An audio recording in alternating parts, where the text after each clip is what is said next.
વહુનો phone તો આવી ગયો કે એ આજે આવી રહી છે. હવે સાગરને થોડો સુધારો લાવવો પડશે. આ પગ ફેરા માટે ગઈ હતી. હવે દિવસે દિવસે સાગરનો વ્યવહાર જોશે તો તકલીફ ન પડવી જોઈએ. સાગર રાત્રે લેટ આવે, સવારે જાગવું નહીં. હા, રૂપિયા મળ્યા છે ને, જાહો જલાલી મળી ગઈ છે ને, એની આ બધી મસ્તી છે. સાગર, મને લાગે મારે રૂમમાં જ જવું પડશે. સાગર, આવો છો. હવે શાંતિ રાખો ને. બોલવાનું તો જરાય ભાન નથી.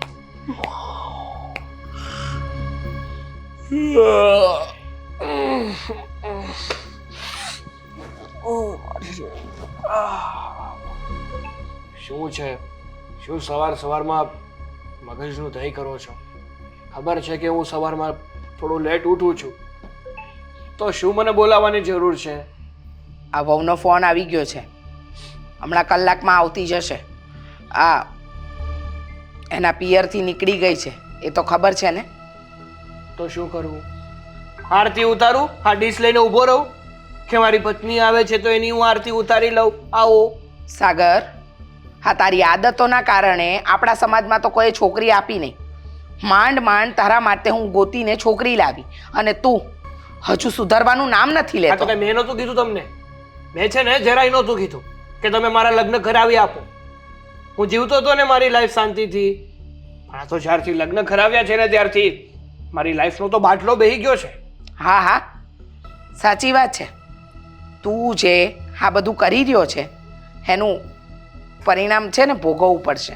હા હા, કંટાળી ગયા છીએ અમે તારાથી. તું વિચાર તો કર. તું દિવસ અને રાત હા પીવા સિવાય બીજું કોઈ કામ નથી કરતો. જુગાર રમવું, આ તારા ફ્રેન્ડો સાથે રખડવા જવું, તને શરમ નથી આવતી? નથી આવતી. મને છે ને જરાય શરમ નથી આવતી. કારણ કે હું નકટો છું, નાક વગરનો. જેને એકવાર કહ્યું ને તો પણ સમજણ ના પડે અને 17 વાર કહ્યું ને તો પણ સમજણ ના પડે. હું જે કરું છું ને એ મને યોગ્ય લાગે છે, એ માટે તો આ બધું કરું છું. હવે સમજ, જરા સમજ. હા, પરણી ગયો છે, પત્ની આવી ગઈ છે, ભલે ગરીબ ઘરની છે પણ રાખવી તો પડશે ને સરખી રીતે. હા, મન ફાવે એવું વર્તન કરવાનું છોડી દે. હા, તે રહે જ છે ને સરખી રીતે. 3 ટાઈમ જમવાનું મળે છે, આ ઘરમાં શાંતિ મળે છે, એનાથી વિશે શું જોઈએ એને બીજું? બરાબર છે. હા હા, તું 3 ટાઈમ જમવાનું આપે છે એમ? અરે તારી ત્રેવડ તો પોતાના કપડાં લેવાની પણ નથી ને પોતાની જાતને જમાડવાની પણ નથી. હા, અને આ બધી ટણી છે ને બેટા, માં હતી ને તો હું ચલવી લઉં છું, પત્ની નહીં ચલવે, ભલે ગરીબ ઘરની હોય. હા, તો જશે એના ઘરે પાછી. એટલે એમ કે હું જે રીતે રહું છું ને એવી રીતે જ રહેવાનું, અને હું જે રીતે રહું છું એ રીતે લોકોને પસંદ ના હોય ને તો એને બદલાવાનું, મારે નહીં. સમજે? વાહ, સરસ. હા, તારે નથી બદલાવું, બીજા બધા ભલે બદલાય.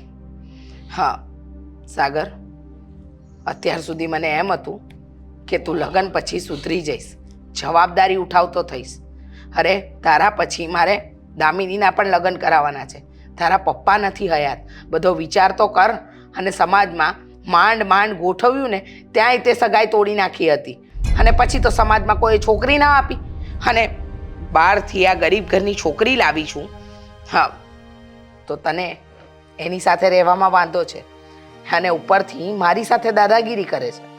હા, કારણ કે છે ને મજબૂરી હતી મારે લગ્ન કરવાની, બાકી મને કોઈ શોખ નતો થતો એની સાથે લગ્ન કરવાનો. ખબર છે ને, ઘરની બહાર કાઢવાની ધમકી આપી હતી એટલે લગ્ન કર્યા.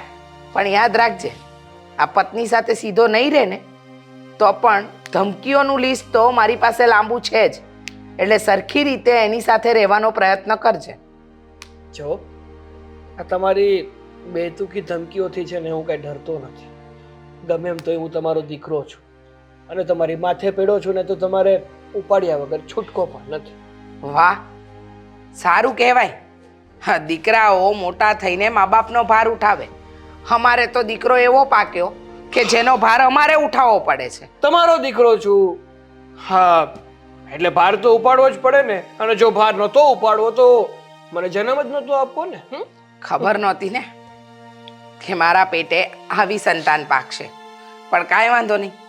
હવે જે છે એ પડ્યું પાંદરું તો નિભાવવું જ પડશે. હવે દીકરો છે તો નાખી તો દેવાતો નથી, પણ યાદ રાખજે, જ્યાં સુધી સહન થશે ને ત્યાં સુધી કરીશ, પછી સીતારામ. હ હવે તમારું ભાષણ પત્યું હોય ને તો એક કામ કરો, મારા માટે એક કપ મસ્ત કોફી બનાવી આપો, ત્યાં સુધીમાં એક ઊંઘ ખેંચી લઉં.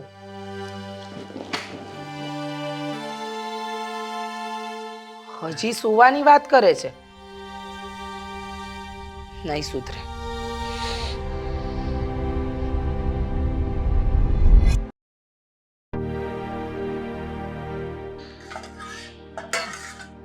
જય શ્રી કૃષ્ણ મમ્મીજી. જય શ્રી કૃષ્ણ. બેટા, તમે શું કામ આવી ગયા? હું કામ કરું છું. અને સાગરને મળ્યા કે નહીં? એ તો સૂતા છે. મેં જગાડવાની કોશિશ કરી પણ જાગ્યા નહીં. થોડી વારમાં જાગી જશે. હા. તમે શું બનાવો છો? આ શાક બનાવું છું. પણ શું કામ? શું કામ એટલે આ ઘરના કામ હું જ કરું છું, તો શાક તો બનાવવું પડે ને. અને વાત રહી આ રસોડાની, તો રસોડું જે દિવસથી હું આ ઘરમાં આવી છું ને એ દિવસથી મેં જ સંભાળ્યું છે. આ રસોડાની રાણી થઈ ગઈ છું એવું કહું ને તો ચાલે. પણ મમ્મીજી, હવે તો હું આવી ગઈ છું ને. અત્યાર સુધી આ ઘરમાં કોઈ કામ કરે એવું નહોતું, એટલે કદાચ તમે કામ કરતા હશો. પણ હવે તમારા ઘરમાં એક વહુરાણી છે જે બધા જ કામ કરી શકે, અને હા, એને બધા જ કામ ફાવે પણ છે. એ વાત સાચી તમારી, પણ તમે સાંભળો, આ તમે પગ ફેરા માટે ગયા હતા અને આજે જ આવ્યા છો, બરાબર? હવે આવતા વેત જો તમને કામે લગાડી દઉં ને તો આજુબાજુવાળા લોકો કહેશે કે વહુને શાંતિથી હરવા ફરવા ન દીધી, કશે જવા ન દીધી અને કામે લગાડી દીધી. આજુબાજુવાળા લોકોને શું લેવા દેવા? એ તો મારે જોવું છે ને કે મારે શું કરવું છે શું નહીં. અને તમારે જોવાનું છે કે મારી વહુને મારે ક્યારે ફરવા મોકલવી અને ક્યારે કામ કરાવવું. એ વાત સાચી તમારી, પણ હું શું કહું છું, આ સાગરને જગાડવો તો હતો. એકવાર જગાડી ચૂકી છું, હમણાં પાછી જઈશ ને જગાડવા માટે. એ તો જો હવે રોજનું થયું છે, રોજ આપણે ચક્કર કાપ્યા કરવાના, એ ક્યારે ઉઠશે ને. એ વાત સાચી છે. જો બેટા, લગ્ન પછી 10 દિવસ તું આ ઘરમાં હતી, પછી તારા ઘરે ગઈ પગ ફેરા માટે. હવે આ ઘરની બધી જ જવાબદારી તારે નિભાવવાની છે, ખાસ કરીને સાગરને. સાગર છે ને થોડો સ્વભાવનો કડક છે, પણ આમ સારો છે. હા, જો તને એમ થતું હશે ને આટલું મોટું ઘર છે, આટલો રૂપિયો છે, છતાંય તને શું કામ પરણીને લાવ્યા? એકવાર તો મનમાં એવો વિચાર આવ્યો જ હશે ને? હા મમ્મીજી, વિચાર્યું હતું કે આપણી જ્ઞાતિ અલગ છે, પ્લસમાં મારા મા બાપ પણ એટલા તમારા જેટલા સદ્ધર નથી, છતાં પણ તમે લોકોએ મારી સાથે તમારા દીકરાના લગ્ન કરાવ્યા. એ વાત અજીબ તો લાગે છે, પણ સાથે સાથે મને સારું પણ લાગે છે. કદાચ ભગવાને મારા નસીબ સારા લખ્યા છે. વાત સાચી છે તારી, પણ હું શું કહું છું, હા, સાગર અમારો થોડો જિદ્દી હતો ને, એના કારણે અમારા સમાજમાં કોઈ છોકરી બતાવી નહીં, કારણ કે સમાજના લોકો જાણતા હોય. બાકી હા, એનામાં કોઈ કુટેવ નથી. બસ આ સવારે મોડું જાગવું અને અમુક 2-3 બાબતો છે જે પેલું કહેવાય ને કે સારી પણ કહેવાય અને નુકસાનકારક પણ. પણ તું છે ને, મને વિશ્વાસ છે તું બધું સંભાળી લઈશ, હે ને? હા મમ્મીજી, હું બધું જ સંભાળી લઈશ. હવે છે ને આ રસોડાની ચિંતા તમારે નથી કરવાની. જે પણ કામ હોય મને કહી દેજો.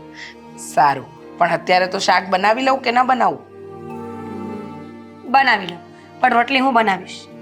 વાંધો નહીં, તો દાળ પણ બનાવી જ દે છે, એટલે તારા હાથની દાળ આમ ટેસ્ટી થાય છે, ખાઈ લઈશું અમે બધા.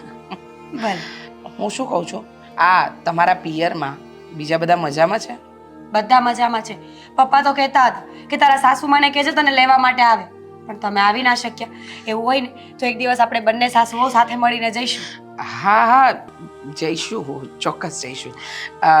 કાંઈ વાંધો નહીં. આમ તો તમારા મમ્મી સાથે સવારે વાત થઈ હતી, કહેતા હતા કે મારી દીકરી બહુ સારી છે, ભોળી છે, તમે ધ્યાન રાખજો. એટલે તમારા મમ્મીને ફોન પર મેં કહ્યું હતું કે ચિંતા નહીં કરતા, તમારી દીકરી એ આ ઘરની વહુ નહીં પણ દીકરી જ છે. હા, અત્યારે તમે શું કરશો? લોટ બાંધશો કે પછી? પહેલા સાગરને જગાડું. હા હા, પણ સાંભળ, સાગરને છે ને આમ બહુ જોર જોરથી નહીં જગાડતી. એની પસંદ નાપસંદ શું છે શું નહીં તને હજી ખબર નથી, એટલે એ બધી જ વસ્તુ હું તને સમજાવી દઈશ. જો એને રીંગણનું શાક જરાય નથી ભાવતું, બરાબર, અને ખાસ કરીને સવારે ઉઠે ને એવો એ કોફી માંગશે. પછી બીજી વસ્તુ એ કે એ છે ને થોડોક ગુસ્સેલ સ્વભાવનો છે, એને સમય પર વસ્તુ ન મળે ને તો ગુસ્સો કરે. એટલે બધું રેડી રહે ને એ પ્રમાણેની તમે તૈયારી રાખજો. ઠીક છે મમ્મીજી, હું બધું ધ્યાન રાખીશ. અને ક્યારેક ગુસ્સો કરશે ને તો ઓકે, હું સામે નહીં બોલું.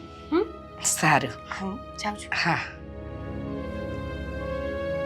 હે ભગવાન, અત્યારે તો બધું ખોટું કહ્યું છે. આ સાગર બાજી ન બગાડે ને તો સારું, કારણ કે એક પણ આદત મારા દીકરાની સારી નથી.